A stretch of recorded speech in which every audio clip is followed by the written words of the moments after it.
If you find yourself constantly pushing tasks to the last minute or doing other things that are more important than what you actually need to get done, to a point where you literally have a laundry load of things that are just not getting finished on your day-to-day tasks, you're in the right place. And honestly, you might have even gotten some butterflies thinking, oh my goodness, she is actually talking directly to me. Now, you're not alone because I've been there. I procrastinated the heck out of so many things in my life, but today I'm gonna show you how to break out of the cycle so you can actually get a lot done. And if you guys don't know me, my name is Sabah Lee, and we're gonna dive deep into the topic that is so familiar to a lot of us, which is procrastination. And in this video, I'm gonna break down not just the practical things that you can do to get out of the cycle of procrastination, but actually understanding where it stems from, so you're not just putting a band-aid on the problem, but you're actually solving the root cause of it. So let's get started. So first things first, let's actually understand why procrastination happens and where it actually starts from. Now, procrastination, it's often linked to fear, anxiety, lack of motivation, and quite honestly, might not knowing how to do something specific. And when we delay tasks, our brains might be trying to avoid discomfort or stress that's associated with that specific task. And it's not just the initial fear or anxiety, it might even be after that task is done. Are we gonna get judged by someone else whether or not the task was done properly or good enough?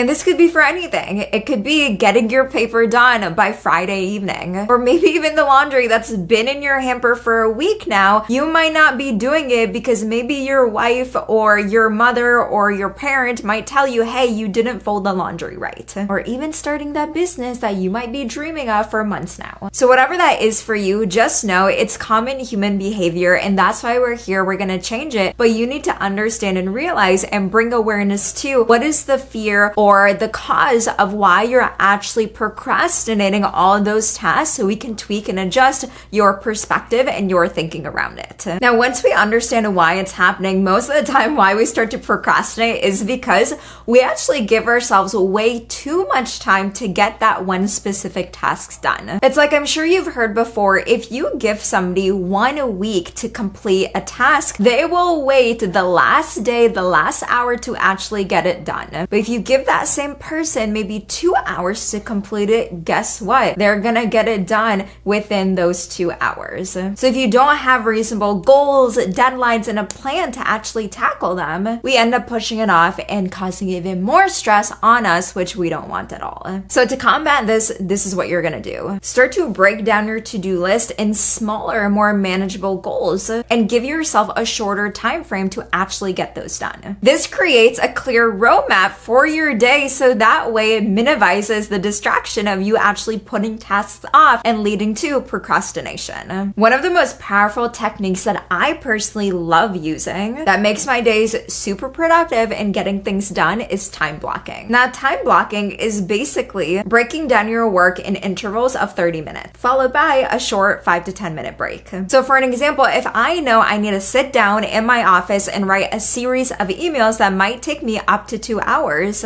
I will break down that workload into 4 30-minute work increments to maintain focus and concentration and not burning myself out or even putting it off. So to do this effectively, set a timer on your phone for 30 minutes to do one specific task. When that alarm goes off, stop what you're doing, give yourself a 5 to 10 minute break so you can rejuvenate and get back into your second session of work. And repeat this cycle over and over again, and your productivity will go literally through the roof. And honestly, these work intervals just allow you to get stuff done in a shorter period of time, and it maintains your focus so that way you don't get distracted. Now let's talk about something very important when it comes to procrastination, which is mindset. Now, oftentimes changing your perspective on the task that you're doing actually allows us to get the task done instead of having all of these blocks and fears in the way. So instead of seeking a task more as like a burden or something that you have to get done, look at it as an opportunity to actually grow as a person and a sense of accomplishment. So for an example, one of the first things I do every single morning when I wake up is make my bed. Now, it's a very small task, but after I do it, I feel so accomplished.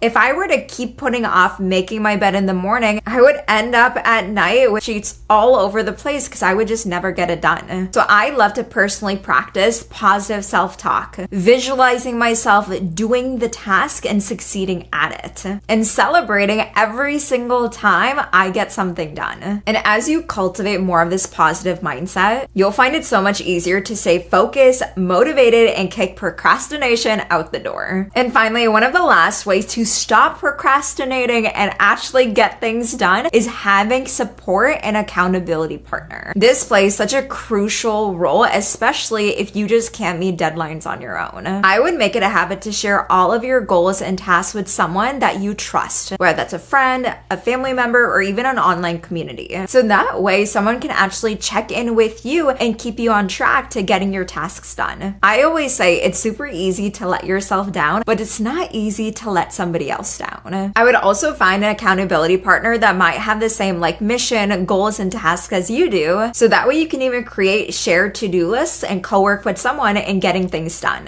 And as you work on overcoming your procrastination, I always love to take time to reflect on my progress. I love to journal, keeping track of my progress, my achievements, my setbacks, and strategies that work best for me. And I love journaling, so I journal every single day, but if you don't, make it a point to journal every single week so you can keep track with your progress when it comes to stopping procrastination. Because remember, the goal isn't to be perfect, but to make progress. So that way you can learn from your expectations, adapt your strategies, and keep refining your approach to see what works best for you. And that's it. These are the practical tips to stop procrastination and finally conquer your to-do list. And remember, overcoming procrastination is not a destination, it's a journey. So start implementing these strategies today. Do not wait, do not put it off, and most importantly, do not procrastinate on it. If you guys love this video, make sure to hit like, comment below, let me know what worked best for you, and don't forget to subscribe. I'll see you in the next one. Make sure that you stay unforgettable.